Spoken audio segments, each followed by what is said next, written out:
इस मूवी की स्टार्ट होते ही हमें एड और लोरेन को दिखाया जाता है, जहां लोरेन को एक बच्चे की सोल बेसमेंट में लेकर जाती है। बेसमेंट में लोरेन को फर्स्ट टाइम डीमन नन नजर आती है जो उसे काफी डरा देती है और फिर लोरेन को उसके हस्बैंड एड को मारने का विजन दिखाई देता है, जिसे देखकर वह बहुत डर जाती है। इसके बाद सीन शिफ्ट हो जाता है और हमें स्कूल से घर आ रहे 4 बच्चों को दिखाया जाता है, जिनमें कहानी की मेन कैरेक्टर जेनेट भी होती है। इन बच्चों को इनकी मॉम पेगी अकेले ही पाल रही होती है। रात को 1:04 पर जब सभी लोग सोए हुए होते हैं, उसी वक्त जेनेट की नींद खुल जाती है और वह खुद को नीचे लिविंग रूम में पाती है। उसे कुछ भी समझ नहीं आता कि वे यहाँ पर कैसे आ गई। मार्जरेट जब सोई हुई होती है तभी अचानक उसके डोर को कोई जोर जोर से नॉक करता है। मार्जरेट जब डोर को खोल कर देखती है तो वहाँ पर उसे कोई नहीं मिलता। तभी अचानक जेनेट वहाँ आ जाती है, जिससे मार्जरेट को लगता है कि डोर वह नॉक कर रही थी। इसके बाद वह जाकर सो जाती है। इसके बाद हमें एक टीवी शो दिखाया जाता है जहाँ पर एड और लोरेन एक डॉक्टर के साथ बहस कर रहे होते हैं, जहाँ पर डॉक्टर उनको ब्लेम करता है कि ये लोग नाटक करते हैं, ये सब इनका दिखावा है, जिससे लोरेन को गुस्सा आ जाता है और शो खत्म हो जाता है। इसके बाद रात को जब सभी लोग सो रहे होते हैं तभी जेनेट का भाई बेली किचन में पानी पीने जाता है। पानी पीते हुए वह किचन से बाहर 2 झूलों को देखता है, जिसमें से एक झूला खुद ही हिल रहा होता है जैसे कि उस पर कोई बैठा हो। जेनेट अपने रूम में अंधेरे कॉर्नर की तरफ मुंह करके किसी से बातें कर रही होती है, जिसे सुनकर उसकी बहन मार्जरेट उठ जाती है। जेनेट बोल रही होती है कि तुम हमारे घर को छोड़ दो और बिल्ली को भी छोड़ दो, और देखते ही देखते उसकी आवाज भारी हो जाती है और वह कहती है कि तुम सब मरोगे और बिल्ली भी मरेगी। मार्जरेट इससे काफी डर जाती है और वह जेनेट को सुला देती है। बिल्ली जब पानी पीकर ऊपर जा रहा होता है, उसी वक्त लिविंग रूम में एक सोफे पर कोई बैठा होता है जो बिल्ली की तरफ एक टॉय फेंकता है। बिल्ली उसे पाँव मारकर टेंट के नीचे भेज देता है और अपने बेड पर आकर सोने लगता है। तभी वे टॉय फिर से बिल्ली के पास आ जाता है। बिल्ली उसे टेंट के नीचे डाल देता है। तभी कोई वापस उस टॉय को बिल्ली के पास भेजता है, जिसे देखकर बिल्ली डर जाता है और भागकर अपनी मॉम को इसके बारे में बताता है कि टेंट के नीचे कोई है। उसकी मॉम जाकर उस टेंट के नीचे चेक करती है तो वहाँ पर कोई भी नहीं होता। तभी पेगी को किसी की आवाज आती है। जब वे नीचे आकर देखती है तो जेनेट को उस सोफे पर बैठा देखकर वह हैरान हो जाती है। जेनेट उससे कहती है कि शायद वह नींद में चलते चलते यहाँ पर आ गई। अगले दिन जेनेट घर में बिल्कुल अकेली होती है और टीवी देख रही होती है। अचानक टीवी का चैनल चेंज हो जाता है। जेनेट अपने पसंद का चैनल लगाकर रिमोट को साइड में रख देती है। तभी फिर से चैनल खुद ब खुद चेंज हो जाता है। जेनेट रिमोट को देखती है तो वह वहां पर नहीं होता। तभी उसकी मॉम का कॉल आ जाता है। वह उससे बात कर ही रही होती है और देखती है कि टीवी का रिमोट खुद ब खुद उस सोफे पर आ गया है, जिससे वह डर जाती है और रिमोट उठाकर अपने पसंद का चैनल लगा देती है और फिर से टीवी देखने लग जाती है। लेकिन अब चैनल खराब होने लग जाते हैं। इस पर जेनेट टीवी के सिग्नल को ठीक करती है। तभी वह टीवी के स्क्रीन पर एक बूढ़े आदमी को रिमोट लिए उस सोफे पर बैठा देखती है। जेनेट मुड़कर देखती है तो वहां पर कोई भी नहीं होता।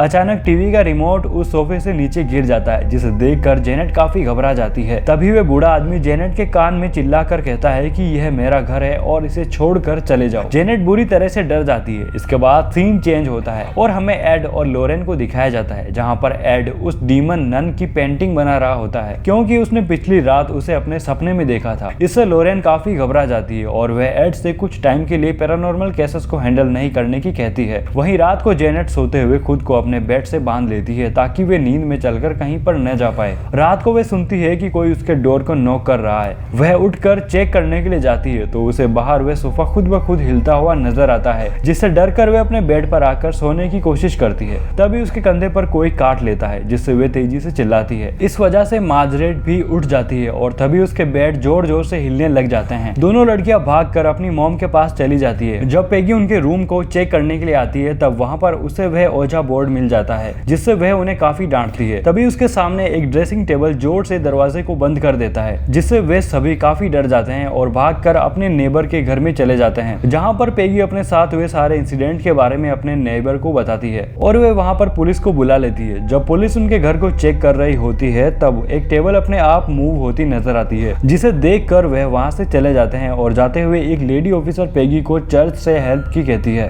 अब हमें लोरेन दिखाई जाती है जो अपनी बेटी के साथ होती है। उसे वह विजन फिर से दिखाई देता है। जब लोरेन उससे पूछती है कि वह कौन है तो इसी दौरान लोरेन अपने पेन से बाइबल को फाड़ती है। लोरेन जब उससे पूछती है कि वह क्या चाहती है तो वह उसे उसके हस्बैंड को मरते हुए दिखाती है। इस वजह से लोरेन काफी घबरा जाती है। रात को पेगी और उसके बच्चे अपने नेबर के घर पर सो रहे थे। तभी जेनेट पर वह क्रूक मैन पूरी तरह से हावी हो जाता है और उसके बच्चों को मारने की कोशिश करता है। तभी जेनेट बेहोश होकर गिर जाती है। यहाँ पर हमें हमें पता चलता है कि उस घर में बूढ़े आदमी की सोल के अलावा क्रूकमैन की सोल भी है। दूसरी तरफ हमें फादर के साथ एड और लोरेन दिखाए जाते हैं जो टेप रिकॉर्डर के साथ जेनेट की आवाज सुन रहे होते हैं। फादर उन्हें उनकी मदद के लिए कहता है पर लोरेन एड को इसके लिए मना करती है। वह कहती है कि जो पेंटिंग उसने बनाई थी वे डीमन सच में है और उसने उसे देखा भी है। साथ ही ये भी बताती है कि उसने एड को मरते हुए भी देखा है, जहां एड लोरेन को काफी समझाता है और फाइनली लोरेन मान जाती है। एड और लोरेन पेगी के घर पहुंच जाते हैं जहां पर वे देखते हैं कि पेगी ने जेनेट के रूम में काफी सारे क्रॉस के निशान लगा रखे होते हैं। वहीं पेगी उन्हें वह सोफा भी दिखाती है। एड और लोरेन चर्च को प्रूफ देने के लिए जेनेट को उस सोफे पर बिठा देते हैं और उन शैतानों से बात करने की कोशिश करते हैं। इसके बाद जेनेट उन्हें बताती है कि वे शैतान जब तक उनसे बात नहीं करेगा जब तक कि वे लोग उसकी आंखों में देखते रहेंगे। इस पर सभी लोग अपना फेस घुमा लेते हैं और उसे सवाल करने लगते हैं जिसका वे जवाब भी देता है। वह बूढ़े आदमी की सोल उनसे कहती है कि वह उसकी फैमिली से मिलने आया है। एड उसे क्रॉस का निशान दिखाता है जिससे वह काफी डर जाता है और चिल्लाने लगता है। तभी जेनेट अपनी नॉर्मल हालत में वापस आ जाती है और अपने मुंह से पानी फेंकती है। लोरेन एड से कहती है कि अभी तक उसे किसी भी सुपरनेचुरल पावर का एहसास नहीं हुआ। रात को जेनेट अपने आप को नीचे लिविंग रूम में छत पर लटका हुआ देखती है और वहीं पर उस सोफे पर उस बूढ़े आदमी की आत्मा को भी देखती है। वह उसे ऊपर की ओर फेंकता है जिससे जेनेट अपने रूम में आ जाती है और सारे क्रॉस के निशानों को उल्टा होते हुए देखती है, जहां पर वे बूढ़े आदमी की सोल जेनेट पर अटैक कर देती है। जेनेट की चीख से पेगी उठ जाती है और वह उस बूढ़े आदमी की सोल को देख लेती है। थोड़ी ही देर में वहां पर एड और लोरेन भी पहुंच जाते हैं और उस बूढ़े आदमी की सोल से जेनेट को बचा लेते हैं, जहां पर लोरेन एक क्रॉस के निशान को हिलते हुए देखती है। एड और लोरेन को उसकी बातों पर यकीन हो जाता है, लेकिन उन्होंने अभी तक उस घोस्ट को नहीं देखा होता है, इसीलिए चर्च को कुछ प्रूफ देने के लिए वे पूरे घर में कैमरास लगा देते हैं। उसी रात जेनेट किचन में एक डीमन को देखती है जिसका मुकाबला करने के लिए बिली उसकी तरफ जा रहा होता है। जेनेट उसे काफी मना करती है, लेकिन वे घोस्ट जेनेट पर हावी हो जाता है जिससे सारे बच्चे काफी ज्यादा चिल्लाने लगते हैं और इनके चिल्लाने की आवाज सुनकर एड और लोरेन उनकी तरफ आते हैं। तभी घर में रखा हुआ सारा सामान उनकी ओर अचानक से फेंकने लगता है और किचन का डोर अपने आप बंद हो जाता है, जिसे तोड़कर एड अंदर आ जाता है और जेनेट को ढूंढता है। जेनेट उन्हें एक कबर्ड में मिलती है जिस पर शैतान काफी बुरी तरह से हावी हो रखा होता है। अब अगले सीन में हमें एक औरत दिखाई जाती है जो एड और लोरेन को एक वीडियो दिखाती है जिसमें जेनेट खुद ही वे सारा सामान फेंक रही होती है। वे औरत पेगी को भी झूठा ड्रामा करने की कहती है जिससे पेगी काफी गुस्सा हो जाती है और उन सब लोगों को वहां से जाने की कहती है। एड और लोरेन भी यहाँ से चले जाते हैं। जब जेनेट से उसके भाई बहन इसके बारे में पूछते हैं तो वह उन्हें बताती है कि उस डीमन ने उससे ऐसा करने के लिए कहा था। अगर वे ऐसा नहीं करती तो वह उसके भाई बिली को मार देता। घर जाकर एड और लोरेन आपस में बात कर रहे होते हैं कि अगर जेनेट को ड्रामा ही करना होता तो वह उस रूम में क्यों करती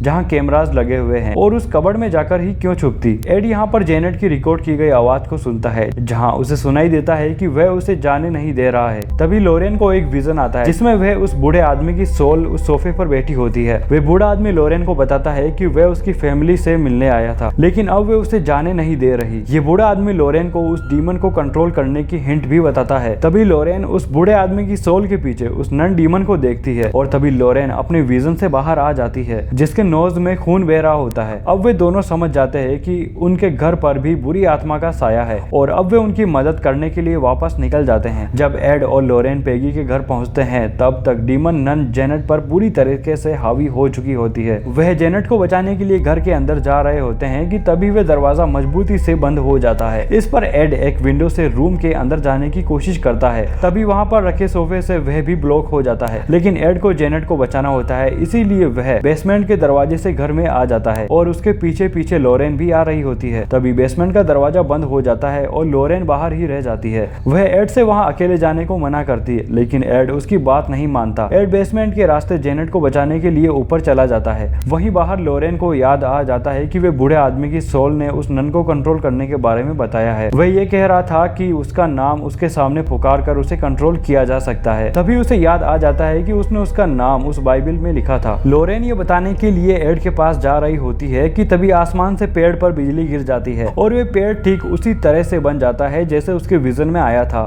दूसरी तरफ एड उन शैतानों से अपनी जान बचाते हुए जेनेट के रूम में पहुंच जाता है, जहां पर वे नन जेनेट पर पूरी तरीके से हावी हो रखी होती है। तभी अचानक विंडो का ग्लास टूट जाता है और जेनेट विंडो से कूदने की कोशिश करती है, जिसके नीचे वही नोकदार ट्री होता है, लेकिन एड उसे बचा लेता है और अब वे दोनों वहां पर फंस चुके होते हैं। वे धीरे धीरे वहां से नीचे गिरने ही वाले होते हैं, लेकिन तभी वहां पर लोरेन पहुंच जाती है और वे देखती है कि डीमन नन भी वहां पर मौजूद है जो ये सब कर रही होती है। लोरेन उन्हें बचाने के लिए जैसे ही उनकी तरफ आगे बढ़ती है हुए डीमन नन उसे अपने पावर से दीवार पर मार देती है। तभी लोरेन उस डीमन नन को उसके असली नाम वोलेक से पुकारती है और उसे वहां से चले जाने को कहती है। इसकी वजह से उसकी पावर्स कम होने लगती है और वे वहां से चली जाती है। इसके बाद लोरेन एड और जेनेट को बचा लेती है। मूवी के आखिरी सीन में हम लोग देखते हैं कि जेनेट ठीक हो चुकी है और वह और उसकी मॉम इसके लिए एड और लोरेन को थैंक्स बोल रही होती है और इसी के साथ ये मूवी यहीं पर एंड हो जाती है। तो दोस्तों ये थी आज की हमारी ये वीडियो। उम्मीद करता हूँ कि आपको ये पसंद आई होगी। अगर आपको पसंद आई है तो वीडियो को लाइक करें और इसी तरह की और वीडियोस के लिए आप हमारे चैनल को सब्सक्राइब जरूर करें।